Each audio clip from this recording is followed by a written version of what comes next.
Ready. रंगीना भाजी कैसे লই হাই রে ইয়ে কদলি মে এই যে এখন আমি পেঁয়াজ দিচ্ছি এই যে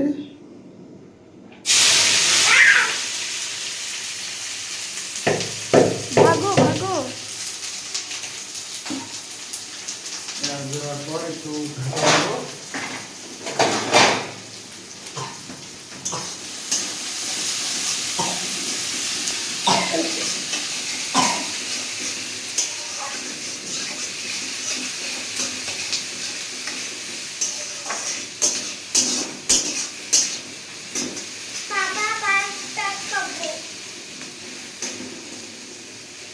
এক মিনিটের জন্য ভাজতে দিলাম।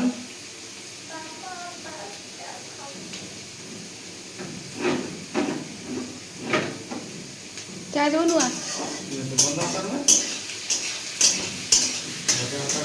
ভাজা হয়ে গেছে ঠিক মতন। এখন আমি দিব মাংস, এই যে চিকেন দিব।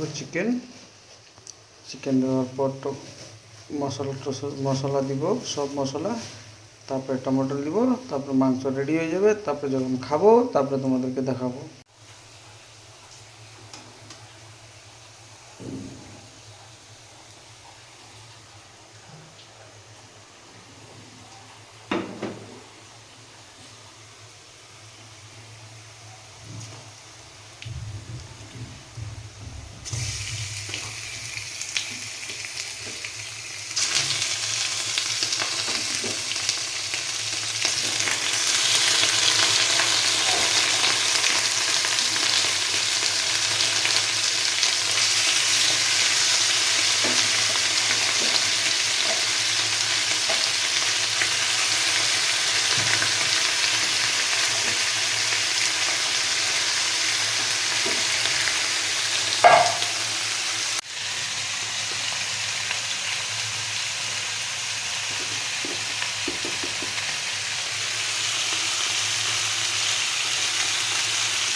এখানে সব পেস্ট করা আছে, আমার বউ পেস্ট করে রাখছে। গ্রিন চিলি, আদা, রসুন, পেঁয়াজ সব কিছু এখানে আছে।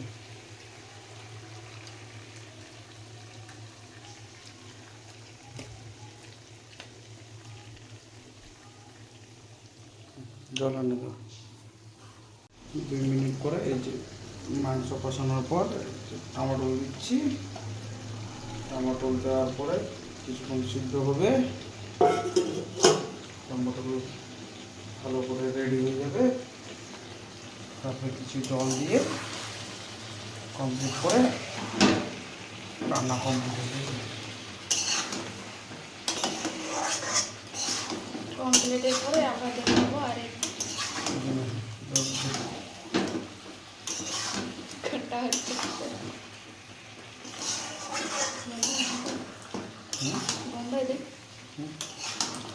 আমাদের মাংসটা এখন কষা হয়ে গেছে, কষা এবং ভাজাও হয়ে গেছে। আর একটু ঘাটতে আর একটু কষা করে নিই। তারপরে এর মধ্যে জল দিব। জল দিয়ে তারপরে জল শুকাই আমরা নামাই নেব। কিছু মিট মশলা দিয়ে দেবো, মিট তো না, চিকেন মশলা দিব। তারপরে কিছু আরেকটা মশলা দিব যাতে একটু টেস্ট হবে। এই মশলার নাম আমি আপনাদেরকে বলবো না, আপনারা যদি চান আসে খাই যেতে পারেন, তো মশলার নাম বলবো না। আপনাদেরকে মাংসটা রান্না হয়ে যাক, কমপ্লিট হয়ে যাক, যখন আমরা খাবো তারপরে আপনাদেরকে আমরা ভিডিওটা করবো। মাঝখানের ভিডিও তোমাদেরকে দেখালাম না। এখন আমরা খাইতে বসছি। এই যে দেখে নাও, চিকেন এরকম হচ্ছে। এই যে দেখো চিকেন এরকম হচ্ছে। এটা মা হয়। এটা আমার ছেলে,